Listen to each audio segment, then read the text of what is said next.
history.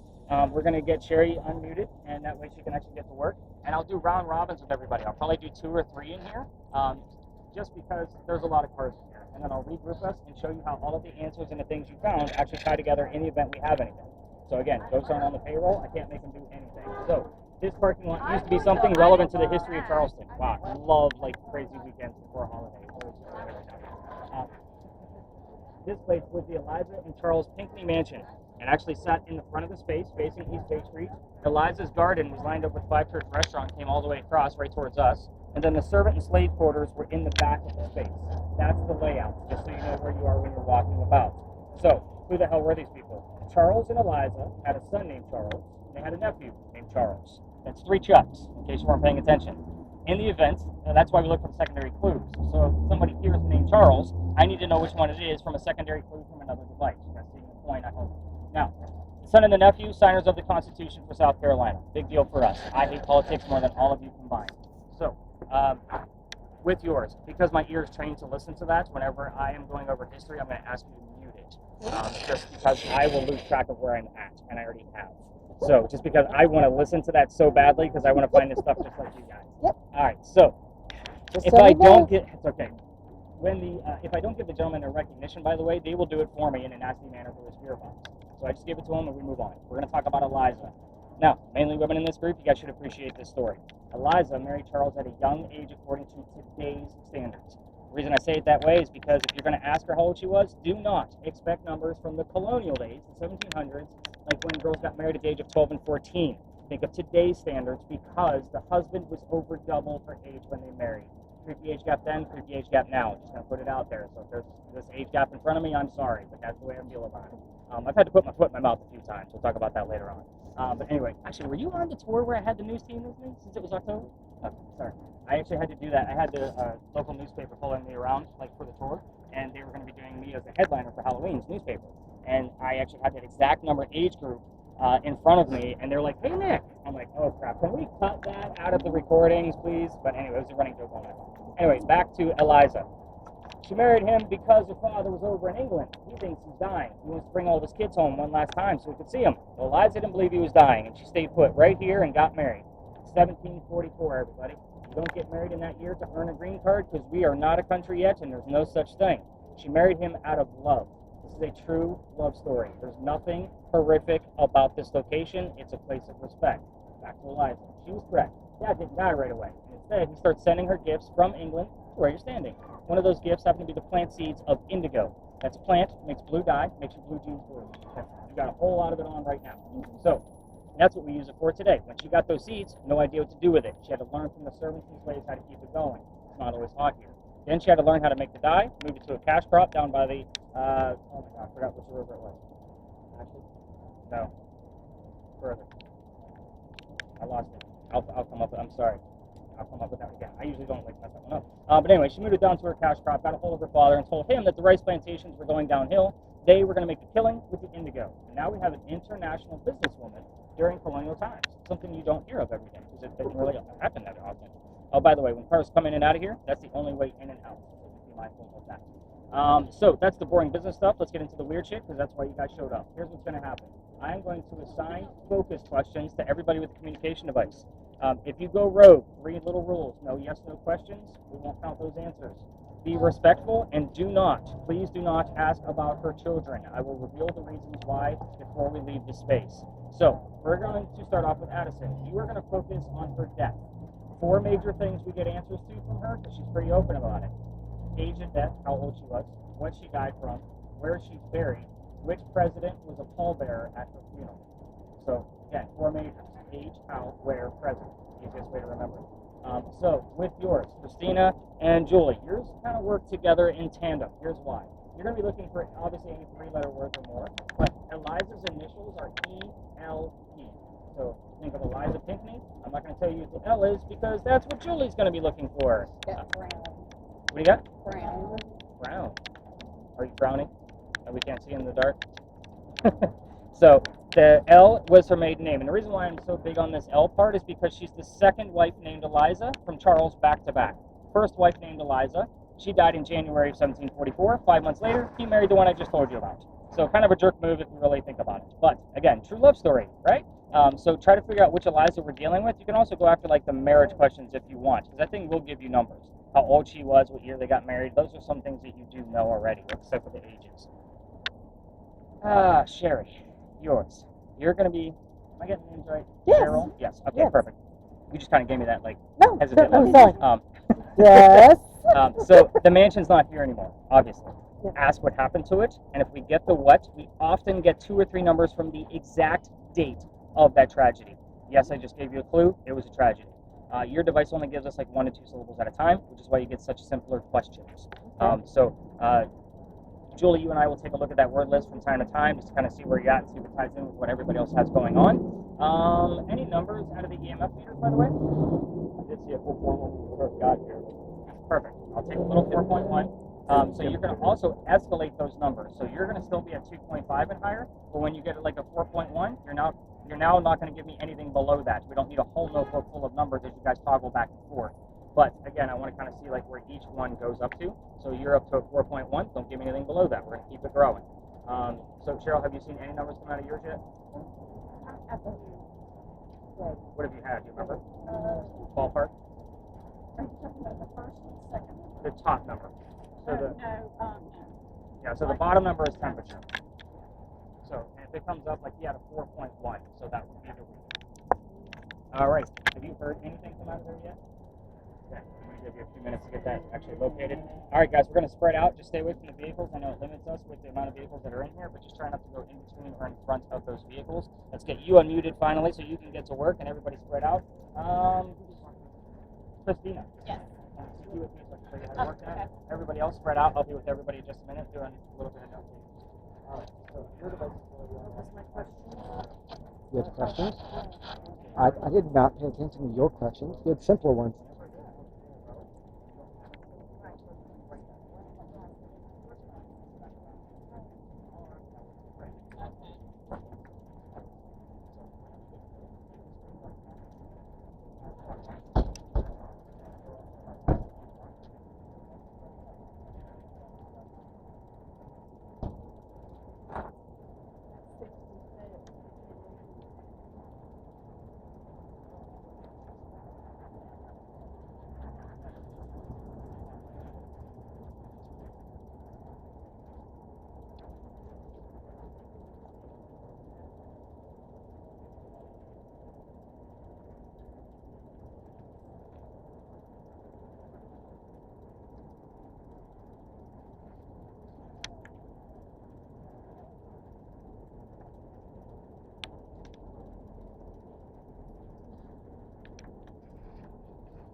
How you doing good?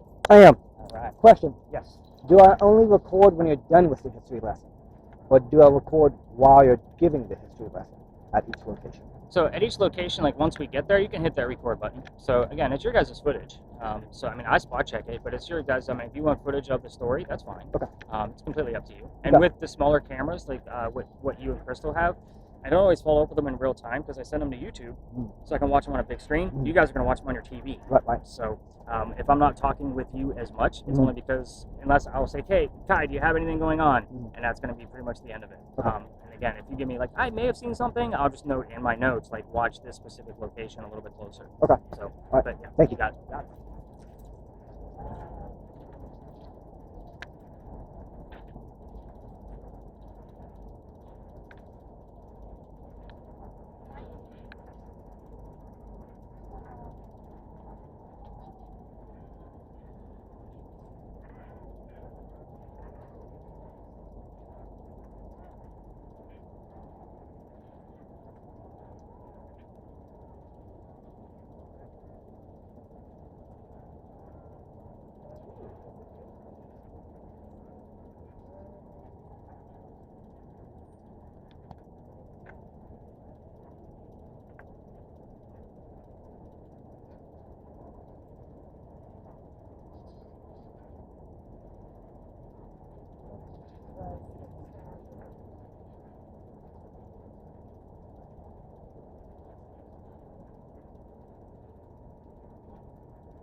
kind of with me.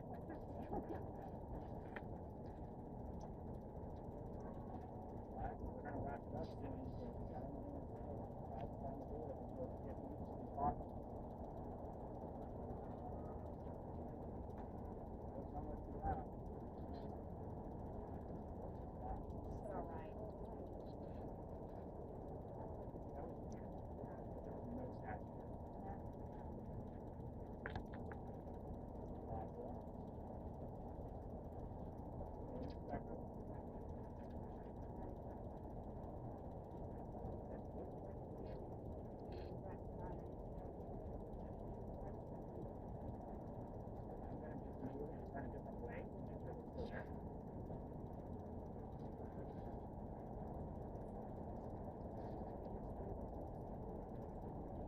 Liza, or whoever's standing next to me, just move your left arm for this.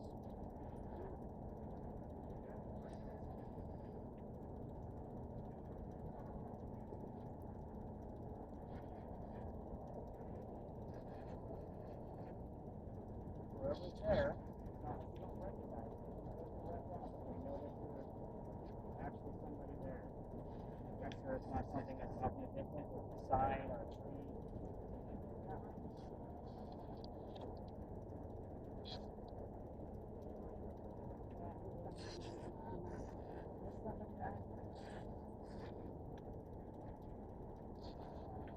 Is there anybody here?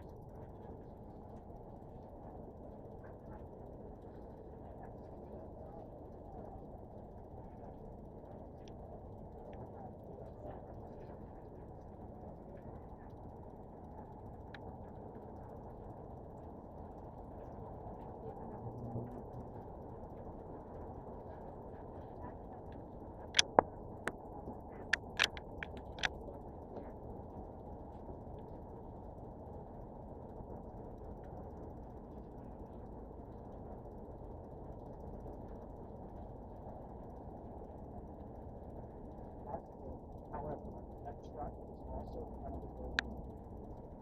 That's Did you get a reaction from the left arm moving at all? Yeah.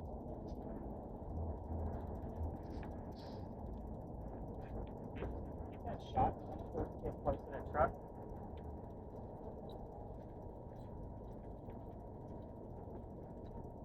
Picking me up? It picked you up not anymore.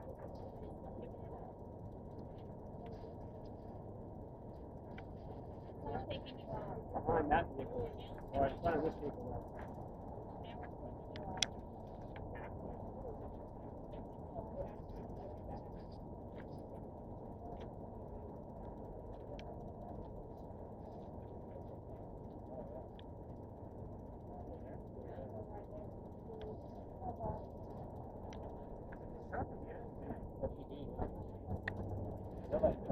Now it's taking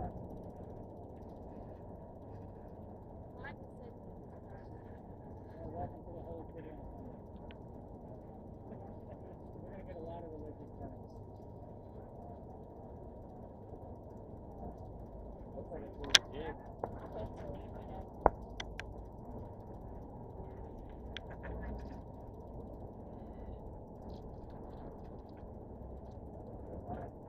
One more quick test.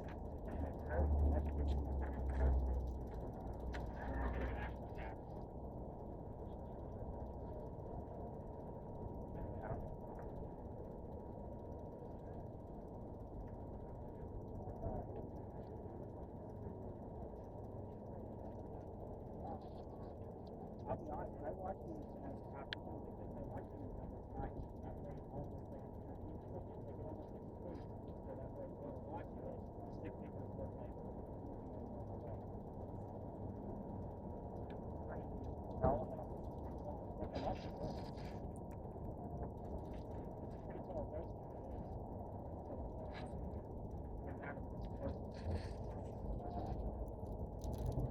Yeah, the revolution, that's it.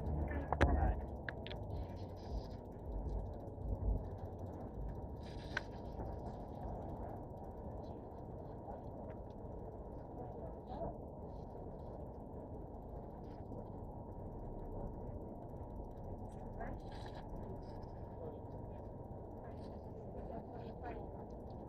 Wow,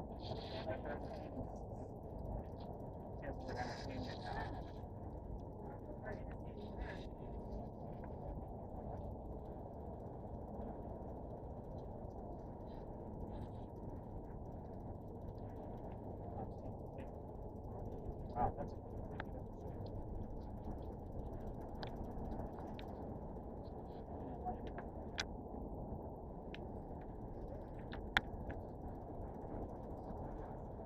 any numbers? No, we got numbers? I got the hot. Yeah. All right, let's wrap that one up. Let's focus on that next one. Let's look at the community media. Like the outline or the box of the line. Look at our point. Brenda's going on right now.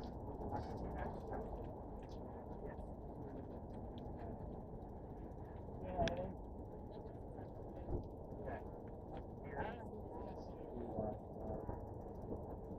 All right, we're going to wrap this one up. Let's go back to where we started.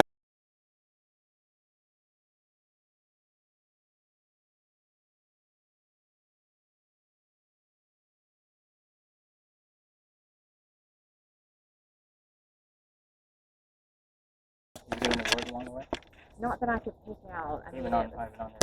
no, none on here. Okay. Sherry, we're up to you. What'd you get? Nothing. I told you to listen along the way.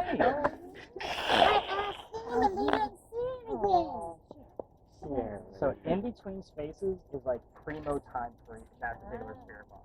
So, Julie, up to you. What do you got? I have stab and I have archery.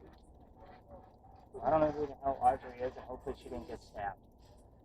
All right. So cameras, hit those record buttons. Just be discreet. There are 2 other toys in here. So good job on Macy. She followed directions I gave her earlier. So, am I screwed up a name or something, or we just? Okay. No, we're just laughing. Have I screwed up anybody's It's name yet? we're screw ups. Yeah. No. EMF meters. Just so you know, you're looking for an 8 or higher in here. The reason why is we do have lampposts near us in a small space, and obviously it's going to give off up to about a 7. I like to make sure we go straight to an 8. We've been getting little tidbits here and there. We don't often see it, but here and there we'll get like a 9 or even a 10. So, and again, it's definitely not the Pinky Mansion set. All right, so where the heck are you? This is an alleyway called Philadelphia Alley. Every ghost tour comes down here. I was going to take it out of my route. So the reason I don't take it out of my route is these guys will follow us around the city because we will be near a place of raised emotion for him for the rest of the evening. So I figure I better keep him in and just start with his origin story. We have locals in here, am I correct? Yeah. Okay, so have you heard this story before? No. Oh, that's right, you've never done a ghost tour in Charleston before. And how long have you lived here? Your whole life, right? 57 years. And you've never done a ghost tour. Kudos to you, brother. Thank you. You're welcome. And I'm the first one. Yeah. You got me. Yeah. By the way, is this what she thought? How she explained this was going to be? She didn't explain that. Really? She just said, "I'm so excited." Awesome, and we get to use stuff. Yeah. Yeah. I didn't hear anything. I haven't told anything else. Yeah. We snagged him. And You said you were going to ghost tour the show. Okay. All right. Cool. All right. So, and it wasn't fishing, by the way. I just like to see like how people that have done this already explain it to people that they're bringing again. I I think don't want to mess it up. every night this week has literally been a repeat customer. And I don't like to call you guys customers. Like that's a bad thing for me. I'd rather call you guys like friends or ghost hunters or whatever. But again, every night has been a repeat, and they brought extra people than they did the last time. So anyway, back to me not bragging. So this is Philadelphia Alley now, but it used to be called Duelers Alley. This is where some of the duels used to occur for the city of Charleston. And I say some of the duels because it was illegal in the 1700s. They had to find hiding spots. This just happened to be one of them. So you are going to be looking, by the way, for the initials R.I. I'll explain in just a moment. Here's how the story goes. Doctor moves down here from Rhode Island, R.I. His name is Dr. Joseph Brown Ladd. In the event that the song Brown Eyed Girl shows up for you, it's not coincidence, it's part of his name. We get it all the time. So just kind of keep that in mind. Now, Doc moves down here from Rhode Island because he's supposed to get married to his fiancée, Amanda. She just inherited a lot of money from her dead parents, and she has an attorney helping her out with this cash flow that she just got. The attorney thinks that Dr. Ladd is just after Amanda's money. He tells Amanda, get rid of that doctor. So Dr. Ladd moves down here to Charleston to prove that he's not after her money. He's going to make his own by starting his medical practice down here. So on his way to town, he had a coachman. The coachman set him up to be robbed and killed. It's like having a really bad Uber driver in today's world, if you really think about it. But somebody was walking by and seen what was about to happen to the newcomer, Dr. Ladd, and basically his name was Ralph Ivins. So Ralph Ivins. Now, the reason I actually have that device is because of this location. I was getting the letters RI on regular spirit boxes, but wanted something to verify. We've had it about 7 or 8 times in the factory. No, back to Ralph. He tells the doctor, dude, I know this guy, the coachman. He's going to try to kill you. Why don't you come with me over to 59 Church Street? I got friends there that'll rent you a room. You'll be safe. Good to go. When Doc took him up on the offer, the two gentlemen became friends. The longer the doctor stays here, the more money he's making. So he's proving this point that he's not after Amanda's money, he's making his own. She gets wind of this, she's coming down, so they could be married, and Dr. Ladd then became known as the Whistling Doctor. This is why I hate this story. It's a giant cliche. Every haunted city you will ever visit, and you take a tour, they're going to have a whistling ghost. I guarantee it. Ours just happens to be a doctor, and there is some validity here, based on my own account of things that we found. What was that crazy noise? What's the babe? Why are you looking at me? Where'd that come from? Was it a phone? Is that somebody's phone? Is that the noise I don't recognize from my devices? Wow. Okay. That was weird. It says whoever. It says whoever. Whoever. Alright. So, why are we standing down here? And I'm telling you about, this doctors who fell in love when we're in Dueler's Alley. Dr. Ladd and Ralph go see plays together. They can't sit next to each other because the doctor makes more money. That's the hierarchy of Charleston. You got better seats. They go see Richard III one night, and they're walking home talking about the new actress they just saw. Doc thought she was great. Ralph didn't. Turns into an argument, and now Ralph is insulting the doctor's fiance back home in Rhode Island. It got really ugly between the two of them, and they went their separate ways. We're going to let this group pass through by basically splitting the seas, point the cameras down.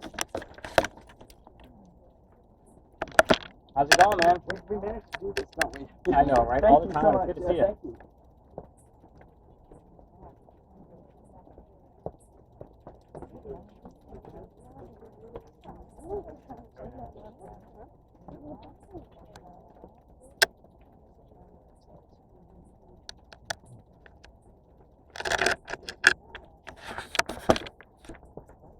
I'll just point out one thing. So that is them sold out. This is me sold out. Makes sense? Alright, so where was I? I lost track. I got into a fight. Yeah. Okay. So Ralph goes to see his friends at the newspaper, and he places an ad in the paper telling the whole city of Charleston what he thinks of the doctor. Kind of a, you're a disgrace to society kind of bullshit. Well, guess what? Doc saw the ad, rebutted with, let's go to Dueler's Alley, somebody's going to die. Keep in mind, this argument started over an actress. I just like to point that out one last time. This shit was done back in the 1700s. But anyway, the two gents come down here back to back. They take their 10 paces. They turn. Doc pointed his gun in the air and shot his one shot. Didn't want to kill his gun. He had the courage to show up. So Ralph throws his one bullet, puts it in the kneecap on the doctor. Doc didn't die, but he fell to the ground, and Ralph proved his point that he's still pissed off. Doc's friends picked him up, took him home to 59 Church Street. He dies 10 days later, November 2nd of 1786, after refusing medical treatment. I'm going to point out two things about that last statement. It is 1786. Gunshot wounds, a lot different than what we know of them now. Secondly, he is a doctor. So he probably just thought he had lead poisoning and tried to bleed it out. Obviously, he failed because he died. Every ghost tour, including the ones that just left here, all told their guests to listen for the whistles. We have 3 cameras running with audio, plus my voice recorder. If we're going to capture a disembodied whistle, it's going to come from one of those 4 devices. However, the spirit boxes. I can't tell you how many times I've done a spot check of a spirit box recording, and I've heard the whistling part of a song, and then the word doctor immediately after from a commercial. It happens on a regular basis, I would say at least once a week while we're in here. When I do your spot checks, I'm not looking for anything. I listen to minute 1, 5, 10, 15, 20, you gotta see the point. And I'm not digging for anything. That's why I usually tell you if you're, on an agenda, we don't hear anything. What are you looking around for? Sorry, I love that. Yeah. But if you guys have an agenda and you're looking for a lost loved one, that's okay. I just don't want to know anything, so I'm not looking for it when I go back to the office. So, if you're going to try this on your own and you're going to walk all the way through the alley, this is a place I've been kicked out of. You have to do it without me. Use your voice recorders from your phones, and if you get a whistle in the background, just remember that every local knows this story, except for Kenny, because he's never heard this before. So anybody walking up and down Cumberland Street or Queen, we all throw a whistle down this alley. It's just something we do here. I'm surprised that the 2 tours we just saw didn't whistle at us. So that's kind of the thing down here. Here's how I got booted out of here. We got Doctor, have act and beg. how was doctor spelled out? Is it DR. Life is a Okay. Anything like LED behind it? Nothing? Okay. Interesting. So, here's how I got booted out, the fun part that Sherry's going through. So she's been waiting to see how my ass gets in trouble. The alley didn't always go all the way through the way we came in. There used to be a wall halfway between us and Cumberland Street. The reason why this was called Cow Alley before it was Dueler's Alley. This is where they kept all the livestock for the city of Charleston. Cows, goats, and chickens. Which means they started down there and worked their way this way. Those bricks are older than the ones we're standing on. Those bricks are sun-dried bricks from slave children. There's a full handprint from a slave child down there, along with fingerprint swipes from others. I used to take my groups all the way through to show off the handprint as a piece of history. There's nothing paranormal about that brick. It was a history lesson. But, well, by the way, that's only because you guys know how I feel about cemeteries. That's the last place you're going to find that kid is staring at that brick in the afterlife. So, November 26th of 2020, took my entire group down there, and they all stopped, same size as you guys, and waited for something to happen from their devices by staring at the brick. I know nothing's going to happen. I try to shoo them along because I know nothing's going to happen. Well, we were standing outside the dining room window of the beautiful mansion at the end of the alley. I was just trying to be respectful, not realizing we were out of bounds. So, the new owner of that mansion came out screaming. My daughter, who was on the tour that night, she's about 14, 15 years old at the time, thought it was absolutely hysterical that her father was getting yelled at right in front of her, and she was laughing crazily. We moved on. The next day was Thanksgiving. I don't tour on Thanksgiving because I worked in upper management for Walmart before I started doing this, and you guys like to fight over towels on Thanksgiving. You scarred me for life. So we're going to let this next couple walk away. Hi, guys. Walking down a random alley. Yep, that's the way it goes. Welcome to Charleston, right? Yep. So, the next day was the 28th of November. I called a partner that I had at the time, and I asked him what to do because I told him what happened. And he laughed his ass off just like my daughter did. He said, dude, you're only allowed to go down halfway. It's residential past that. You're not allowed down there. So, I had to reroute my group. So what I told my group was, I don't believe in the next story. I'm into vampires, not pirates. I would normally tell you a pirate story next, but I got kicked out of that space too. We're going somewhere new. But I didn't tell them which pirate we were going to be investigating. The person with the spirit box heard the name Anne. Didn't tell them it was going to be Anne Bonny, the famous female pirate. Normally I tell you pirate, you automatically think of Blackbeard. To get over there, I told them what I knew about piracy in Charleston, which wasn't much because I only had a quick day to do some quick research, and I'm not into the subject. Somebody else with a spirit box heard the number 300. I didn't know what it meant, wrote it down, do the research. We were there November 28th of 2020. Anne Bonny's trial for piracy was November 28th of 1720, the exact 300-year anniversary of her pirate trial. So I built up this great story. The problem for me was, by the way, I have a master's degree in creative writing. Anything I do as far as research needs to come from facts and data. Pirate stories come from pirate lore. That pirate lore was written 100 years after the golden age of piracy, the days of Blackbeard and Anne Bonny. So anytime somebody found something, I had to read a shit ton of books to try to figure out if it was legitimate or not. So I had all this legitimate information, we were getting all this great activity, and that space is no longer allowed to have tours linger about. So, yes, exactly. So when we get up and around the corner, here's what's going to happen. You will be listening from here to there. So I will be changing out, what's your battery? Do you have on the back of your lights? How many lights do you have in the back? 3. 3 still? Okay, so we're good. So I'll tell you what goes on at that particular location. All 3 cameras, you'll have your cameras against the gates of the cemetery. After I give you guys the history, we'll get about 5 to 7 minutes worth of footage because it is a very popular tourist stop. And this will probably be the last week that I tell this story, and you'll see why once we get up there. So I don't like to do the staples that the other ghost tours do. Not to mention, you'll see why because of the large group of females that we have in this group. So all the spirit boxes will be listening in after I give the history, and you guys will see what's going on during the 5 to 7 minutes of footage. EMF readings, just so you guys know, we have gotten a few, like a 9 and a 12 up and around the church corner, where we shouldn't be getting anything. So just kind of keep an eye on those. Again, I think I got kicked out of there in like early June, so it's been a few weeks that I've been going up there. We've only had like 3 or 4 of those 9 to 12s. So again, it's not often that we get it. But yeah, let's get out of this hot alley. All of your foreheads are glistening, which means mine is too, and it's hot as hell down here, and I got extra layers on. Any other major questions about killing people? You guys are like silent clients. Do you have anything going on with the devices, Julie? We'll go straight to yours.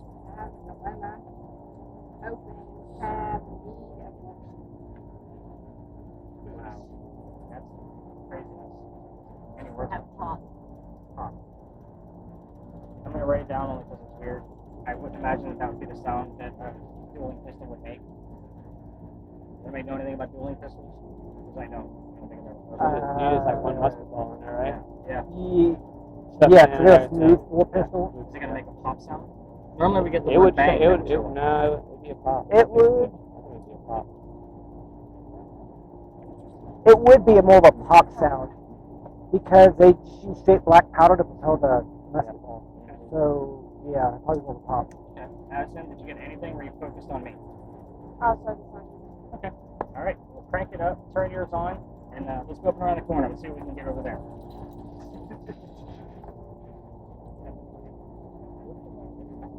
Did you someone nervous?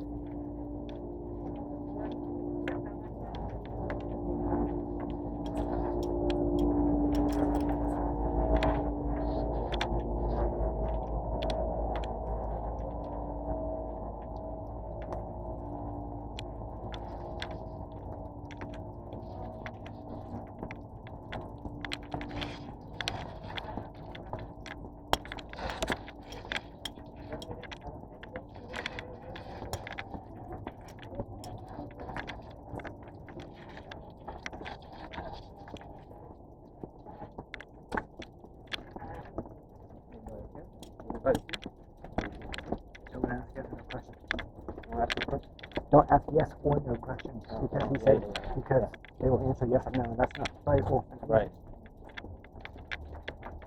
I'll just use my number one up next.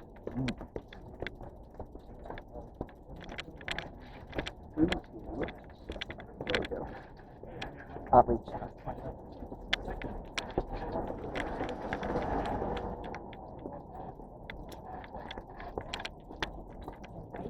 Wait. So wait. Here in the park. I think we should wait. So it said, wait.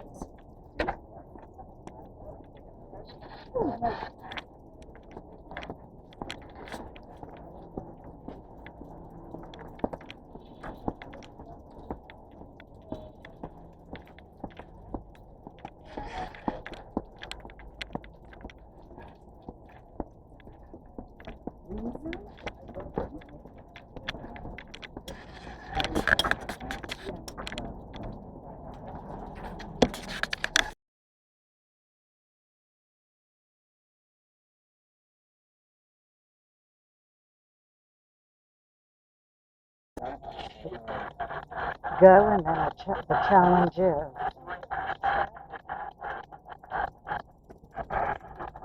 Addison's got stabbed. Stab? That's the second time we've had the word stab show tonight. That's interesting. And murder. I know, all kinds of weird stuff coming up about. EMF readings, I'm not really sure about this space because I think I've only told this story literally like 3 times, just testing it out to see if it works. So Sherry, we're going to put you back on mute for like 3 minutes. So here's how this one goes. I know, I keep telling her what to do. No, you're good.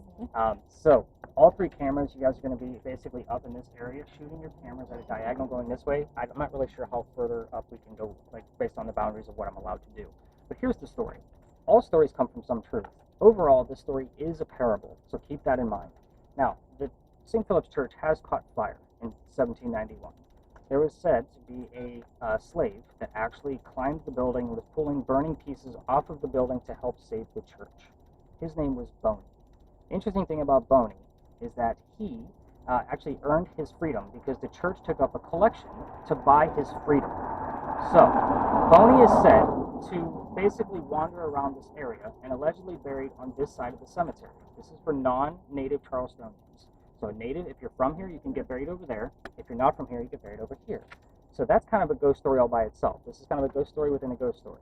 So about 100 years after Boney saved the church, there's a little girl that lived across the street. Her name is Sally. Sally's kind of a smartass.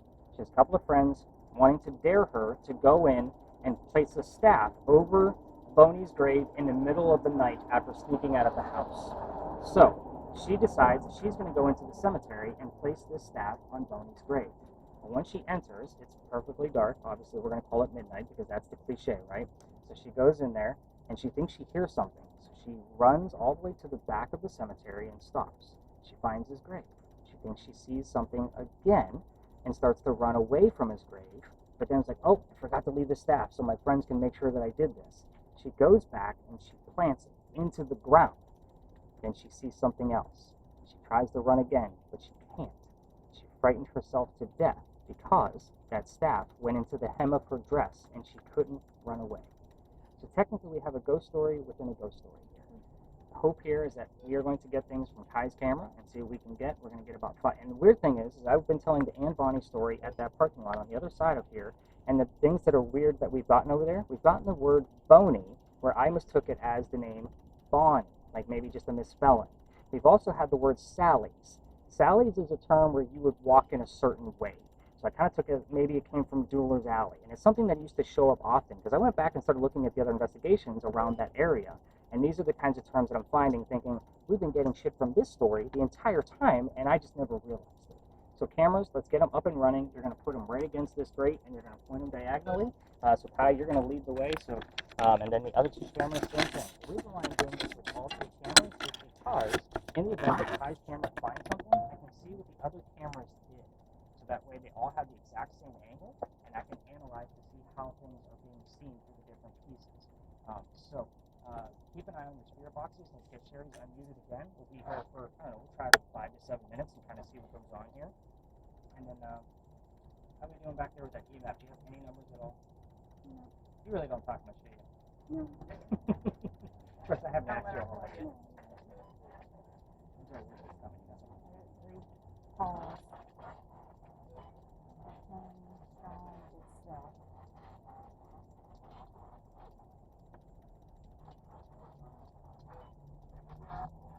Vagueness here with the tearing apart and the civilian.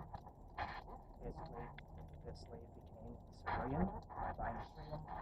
Turns coming apart. It's all vague. I'm trying to piece the story together. Probably want something more like Phillips, Burning, Boney. Like those would make more sense. Weird. Yeah. It's always weird.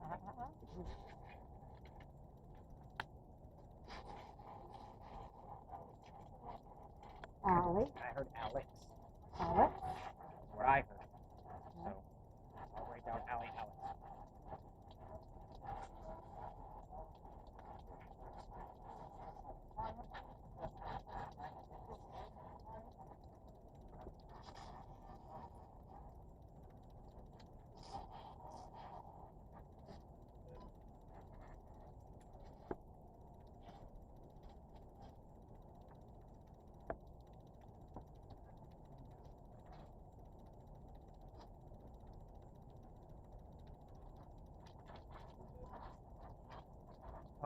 Kai, you do have a zoom at the top.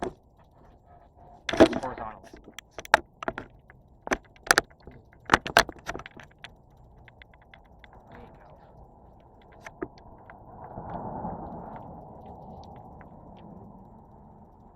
You need to get down here during the daytime when the cemetery is actually open so I can go find the grave. And that way I know exactly which direction to be pointing in. All I know is that it's in the back left-hand corner of this. Why? It's in that diagonal wall.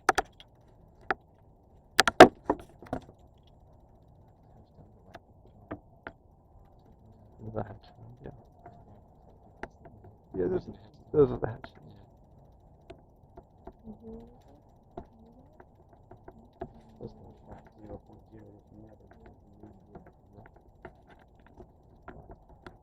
Anything weird going on with yours? We keep getting a light over there picked up.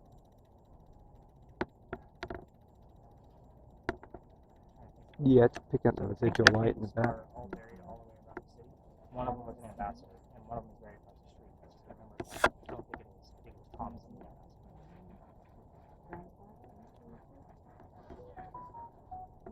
87. And then I keep hearing a violin. Saint violin. I don't know the year of this Sally story, by the way, so that's not.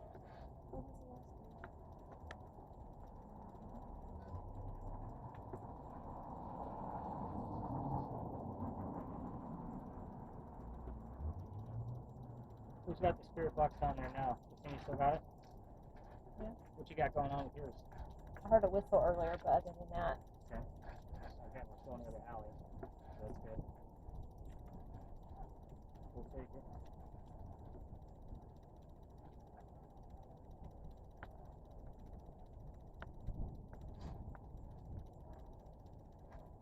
Sure, you got anything? Strengthening. Of course, as soon as I ask, it comes up with a new word. Strengthening. Sally shouldn't. 93?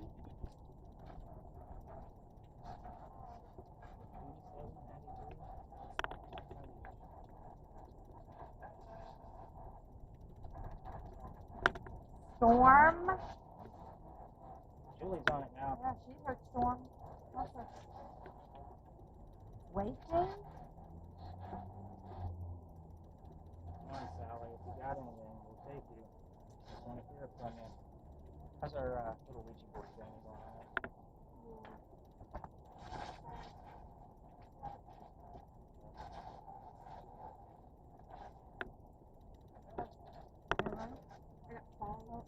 Fog. Hello?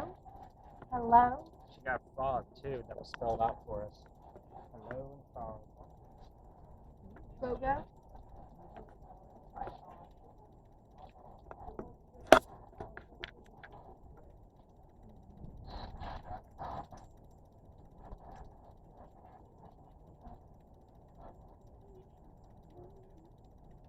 Hi, how we doing on your timer on that?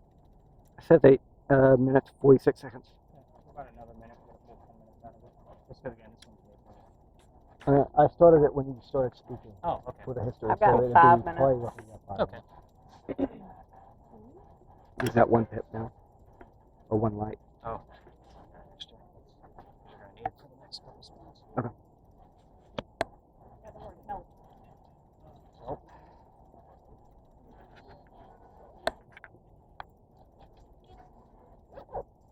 It was.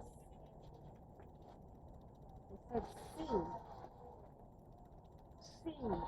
C. C. I don't know whether it's C. Yeah, S-E-A or S-E-E. Yeah. That's where you need to look for the other clues. Like the word that was heard around that was the word help. Nothing?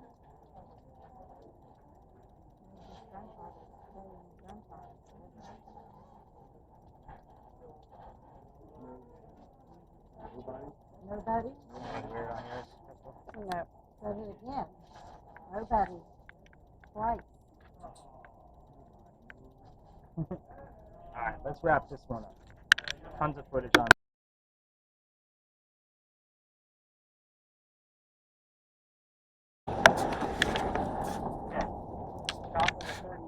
all the way through her cage filled with smoke. Now, here's what we know. Her name was Mary Ravenel. You got that part. She's 64 years old. That should change some of the questions that should be going on in the back of your brain right now. She's a widow. She's originally from Detroit, Michigan. There's no gunpowder residue on her body at all. This was not a close shot. All of her cash and jewelry are intact. She wasn't robbed. What questions would you ask this woman? What was she doing? Okay. Where were you going? She said, a man hit me. How does she know she's going to die? Okay. Where did she come from? Where did she come from? I like it. Come on. What did the man look like? What does the man look like? Did she know? That's another good question I hear all the time. Did she actually know who it was?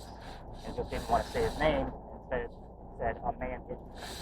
And we should also keep in mind what she said. She may not have known she was even shot. A man hit me. That's all she said. Again, we don't know. We weren't there. This is a cold case. They don't know who the killer is. And it also means the shooter got away. When the man picked her up to take her, he's gone. We don't know what happened. There's a couple of speculations of what happened. Somebody said it was a family member of the Ravenel family that said there was she had her own 38 and she tripped and fell and it went off inside her handbag, and that means the gunpowder residue would stay inside the handbag. So the handbag you found, that one's thrown out the window. Somebody else said that somebody was shooting at the cats in the neighborhood and she got in the way. Why the hell are you shooting at cats with a 38? I don't even know anything about guns. You know that's a little extreme. I think, honestly, this is my opinion, can't prove it of course, that maybe she was even a target. You have to remember this woman was from Detroit, Michigan. Northerners aren't always welcome in the South. I know because I am one. So, with that said, she is a Northerner who married a Southerner, and the Southerner died. What do you think the Southern family is going to do? So they're not going to be happy about her getting all of his money, and she's still 64 years old. She's got some years left. So, could have been a target. Just putting that out there. Here's what we've caught so far, kind of give you the gist of why I'm even going into this.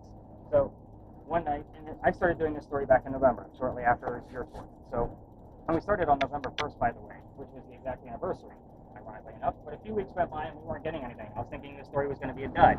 So one night, somebody sitting there raised their hand and said, "I just heard a woman's voice." Nobody around. I sent one of y'all around the corner to make sure there was nobody around. It's November. There's nobody out here. It's cold. So I go back to the office. It says, "Help, help," in the background and a female voice off in the distance. I'm like, shit, now we got something. A couple more weeks go by, and same thing. Heard a woman's voice. Didn't make out what it said. Go to the office, clarified a little further. It says, "Help me, I have fallen." Now I have the keyword of help to be able to analyze to see if it's the same voice and to see if it's part of the same story. The sound waves are identical, just so you know. So now I have the same voice. I do have some mumbles. I can't make them out. I don't like counting any of that. If I have to tell you what it says when I give you an EVP, I don't normally count it. It's kind of how this goes. Any other major questions you would ask? Any other questions you would think of to ask this woman before I tell you why I tell the story? You got nothing.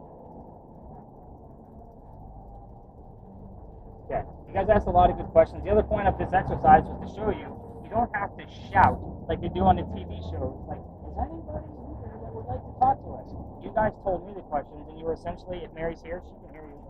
She's going to answer. Like, that's the whole point. You were all looking at me when you asked those questions.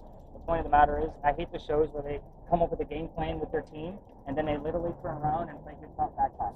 Like the ghost just sitting here with all they were planning. I think it's stupid as hell.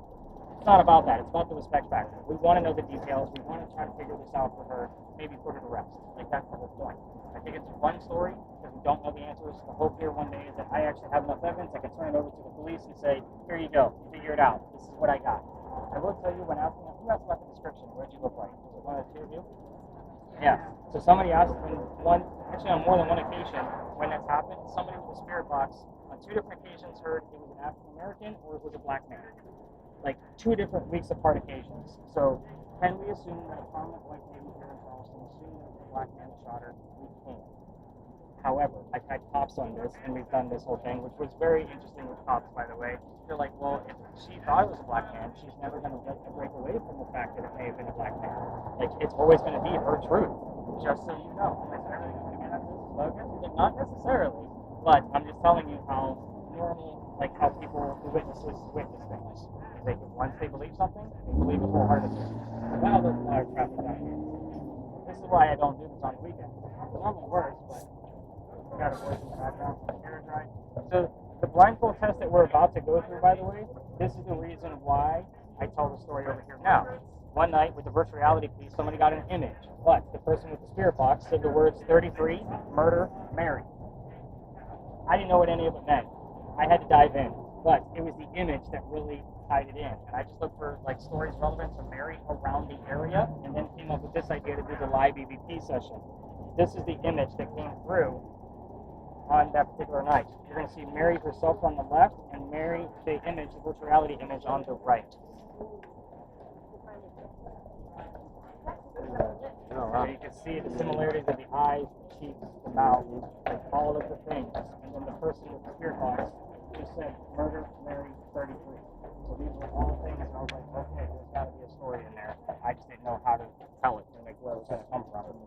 So luckily enough for me that I actually pieced most of it together. So did we get anything weird going on here too that this is here? Garbage, start this. Is that the only word that came up? Wow. Chest, after.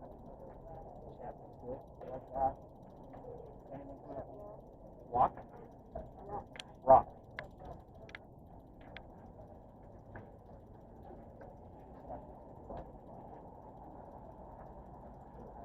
Can't prove that.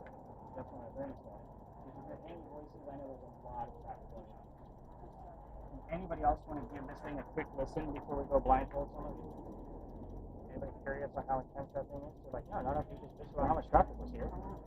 Alright. Sherry, hand that thing over. She wants to take a look.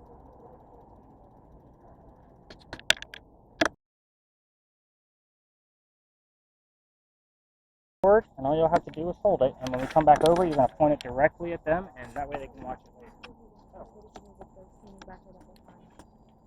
Do what? The last time she did this, the entire last 2 spots that we go to, there was a ghost. The person carrying the camera didn't pick it up, but there was he picked it up. There was a ghost standing right beside her the entire time.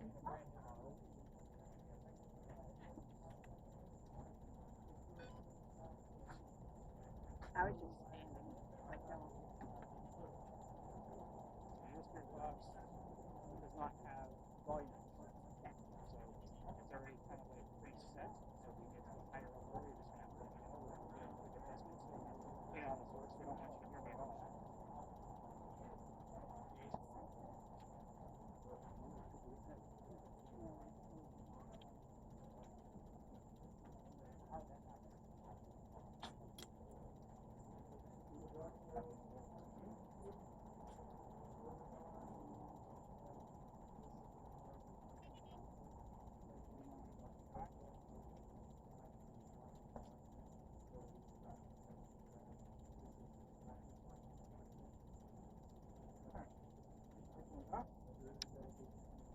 So I'm going to hand you guys your blindfolds. Don't put them on. You already know the drill. If I walk away after, blindfolding a bunch of women on a bench, it never looks good. So, don't put anything on. Here's this word on these projects, so you can figure it out. Addie, are you getting anything on that? And I don't want your IRPOV back. Garbage cans on your way out. Alright. When I come back, I'll give you guys a few tips and tricks of what to expect. And then we'll kind of do things from there. Alright, everybody else, come with me. Your camera's upside down, just so you know. You want to flip it. It did know that.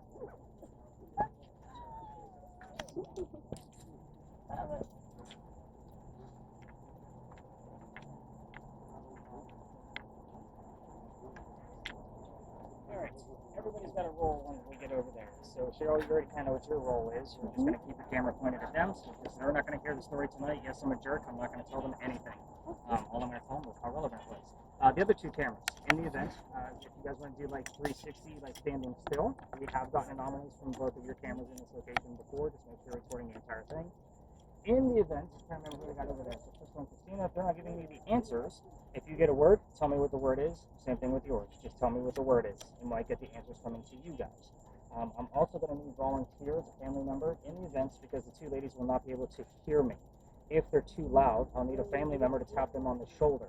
They'll know once we get over there because I'll tell them when they get to tap on the shoulder, quiet down. We have some neighbors. I try not to piss them off. When we're done, one of you will tap them on the leg. So that way they know to take off their own gear. I don't touch the people on the bench. So I hope you guys appreciate that. I leave that part up to you guys. So with this location, new for 2 years ago, I only had 2 people, month of November. You see the pattern, right? I looked for places right after Halloween because that's my busiest time of year. And I only had 2 people because it was cold. Everybody canceled. So young lady with the spirit box, I told her just tell me whatever you hear. I don't even know who we're looking for in here. We're experimenting, kind of like what we did with the Sally story tonight. She hears the year 1828 and the name Henry. I was using the word generator, and I had the name Tim on there. Behind me is a bust of Henry Timrod. He was born in 1828. It's kind of like, well, hot damn, that's my ghost. How easy was that? Here's his story. It's very quick and simple. He's a writer, and he's sick through most of his life.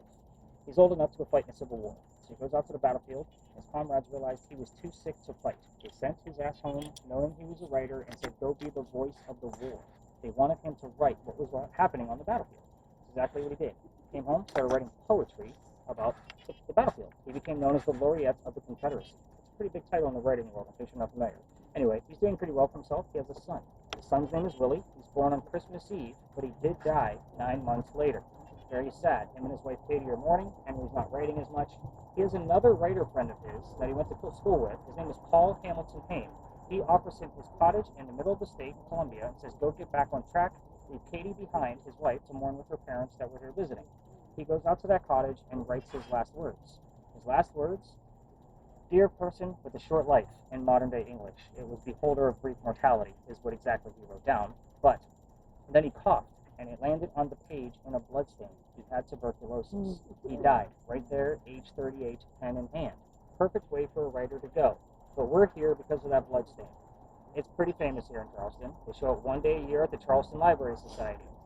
That's where his work is held. We call it the Blood Book. And the reason why they show it on Halloween only is because that bloodstain looks like the silhouette of a man writing at his desk. You You have to be a member of the society to be able to go see it in real time, but the internet's beautiful. I'm going to show you what the bloodstain looks like, and then we're going to hopefully go talk to a ghost. He's actually been doing pretty good for me the past couple of nights, but he's usually pretty timid and not always happy that I'm here. So just kind of keep that in mind as I'm kind of drawing questions out of him. Here is your blood.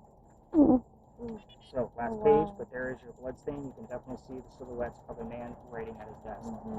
Sure, you look like you're about to cry. You okay? Oh no, I'm good. Yeah. You just look like, oh, what's that story?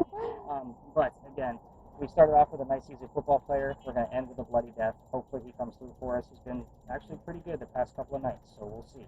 Fingers crossed. Yeah, let's go see how this goes. Let's do this.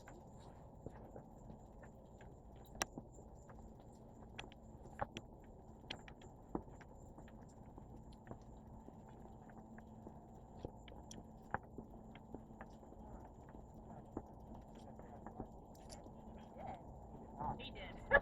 Not. But you still have not. I assume that because I see an array of people, mostly females, I didn't want to mess up anybody's hair. So these are Batman. They do not go all the way around your head. Put over your ear. Yeah, you're welcome. I'll consider it. You didn't even know it. So here's how this is going to go. So when you guys are too loud, because it's going to be like we have neighbors kind of pick them up. Family member that I would call over would tap you on the shoulder. Right now. Give you off right now. When we're done, we're going to tap you on the leg. Not that it's feeling. That's the whole point of the experiment. We will time this for 10 minutes. Any more than that can be very disorienting to some people. So they will tap you on the leg, you take off your own gear, and never touch it. You literally tell me everything you're hearing as you hear it. Hear it, you say it. Hear it, you say it. You don't know the questions I'm asking, you listen to them, there's no answers. That's one part. As far as your end of things go, Kyle, so I'm going to set it up for you. Obviously, you're going to have to keep your glasses trying to intact. This is your focus. So everybody's different, so it's going to be weird for you when you get in there. It's going to be 2D like what we talked about earlier. You're going to see like a galaxy off in the distance, and then every once in a while an image, like a photograph, will show up in front of them. Tell us briefly what the photograph looks like. 3 people, bench 3. If they're not talking as much, I will ask you probing questions. What are the people wearing? What time are they from? What color are they? Some things like that. See if they're relevant to what we're actually looking for. Oh no, we'll sit. So they're going to film this entire thing, because I am not going to film it for 40 times. You're going to have to wait for the video. Yeah, you're not walking around with a bunch of blindfolds on. How crazy is that? Wow, you have a lot of trust right there. You have an image coming through already. This looks like a forest coming through. Maybe even a cemetery marker. Kind of take a look at that one and actually pull it up and get it done. So, if you're having trouble, just let me know. I'll tag you in the sure. So I'm going to set this up for you. Ladies blindfold, and then headphones over top, and I will start the timer. It is 11:10.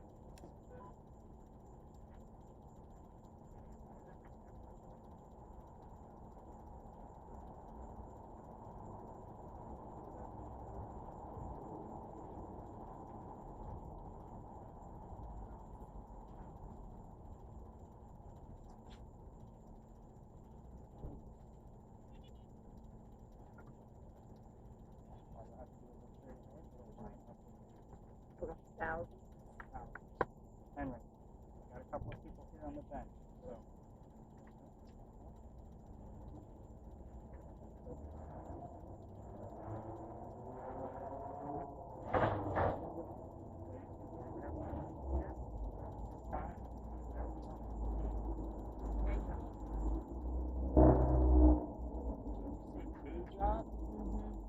I normally ask about his job first thing.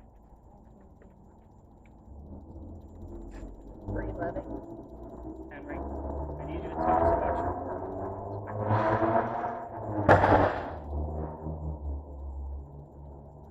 What's your voice? Good.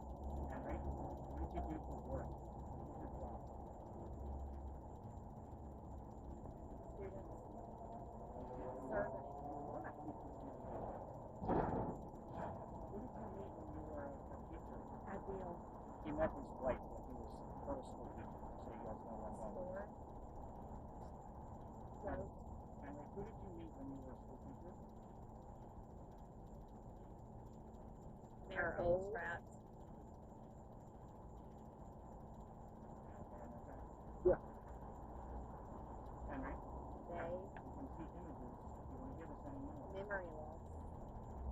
Inside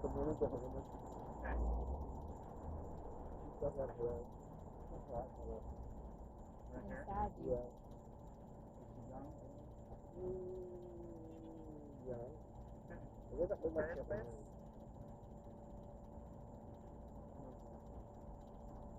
Remember that his wife was a student of his. She was only 16 when they met. Yeah. Another creepy age gap. Look. She was in Booker, look. Look. Oh, you should be able to hear me. You know the drill. Look in your Bibles. I can't hear everything.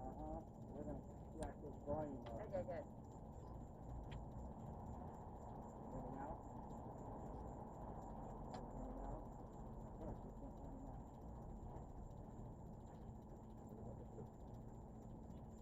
That's right. That's what we're cheating. Tell us more about your wife. Sound of Charleston. When you met her? How old was she when you met her?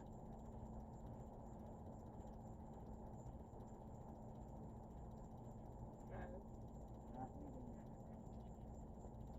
Stop. We're not leaving. You want to change the subject? Yes, no question. You're a genius. That's not in it. Let's go. I guess that's a wrap, everybody. He told us all the truths we need to hear tonight. That's it. Henry, let's talk about your writer friend that offered you his cottage. Can you give us his name? I'm asking about him. I'm hearing sounds right now. Germany, never. What sounds are we hearing from the church? September 37. It's 38. Yeah, so close. Henry, Choices are everything.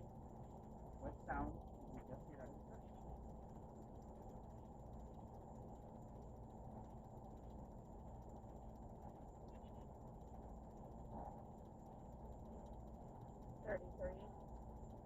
Mary. Henry, is somebody else here with you tonight? Old twin daughter. Psychology. I'm kind of going back and forth.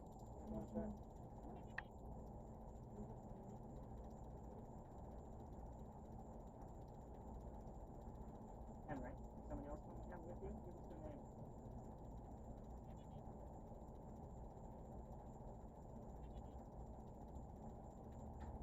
Upset, one disappointed. One boots on the ground.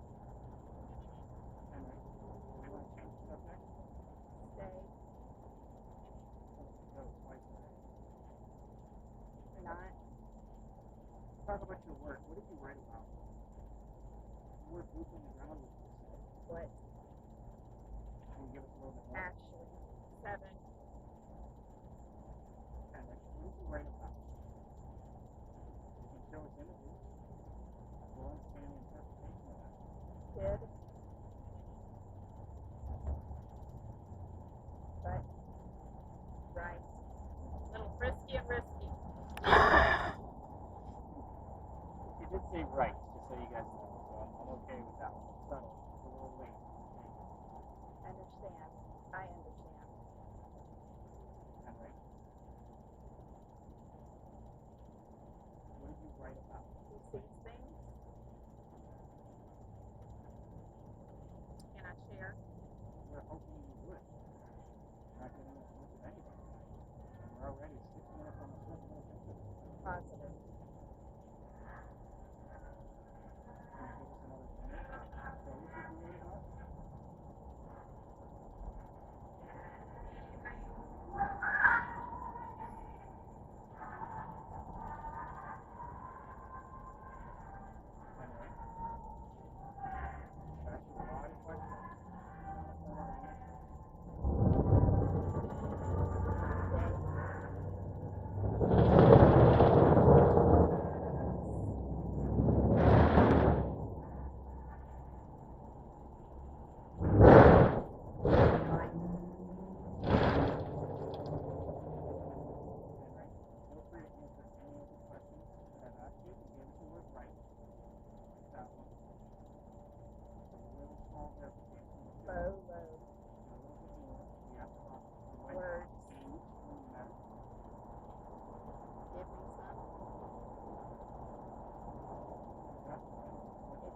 What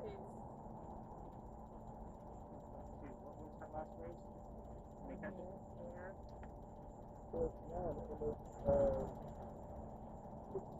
Craig.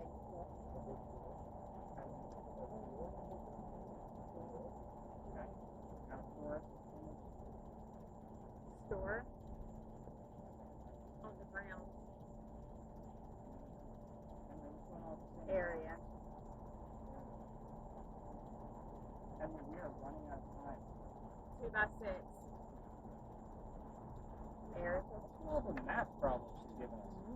Notice that? 2 plus 2, 2 by 6.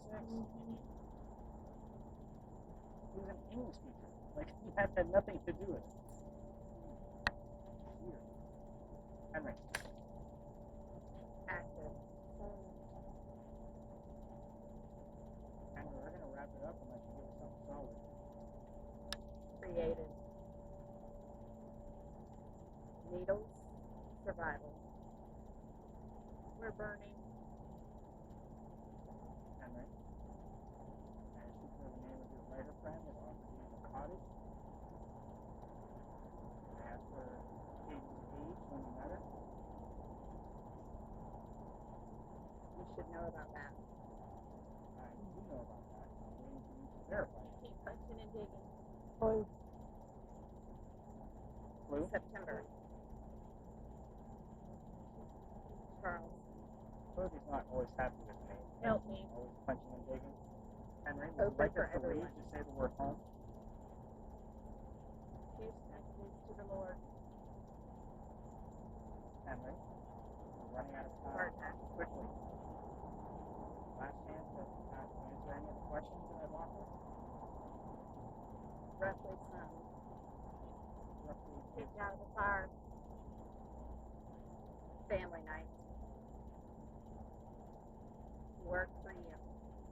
Henry, I don't know. can you tell us good night? Night.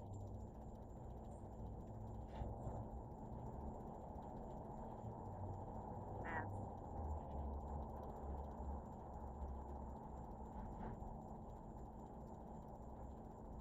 Henry going once. X. Henry going twice. Labor Day weekend.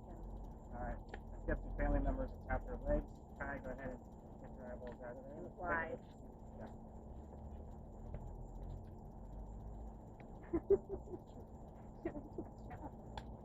Good. Nobody get up. We don't like baby giraffes falling on the ground. So we're going to take a look at these images. So really the only answer we truly got was, Henry, if you'd like us to leave, tell us good night. And you, without hesitation, said night. We did get the word right when I did ask about his job. You did say day job at the beginning of this. So it's kind of like, okay, we got a little bit of something. I'm still going to count this as unsuccessful, only because we didn't get at least 2 or more answers that were correct. And so you're telling us to get the hell out of here. If you have a camera, by all means, go ahead and get those stopped. You should always on the back where your thumb would be.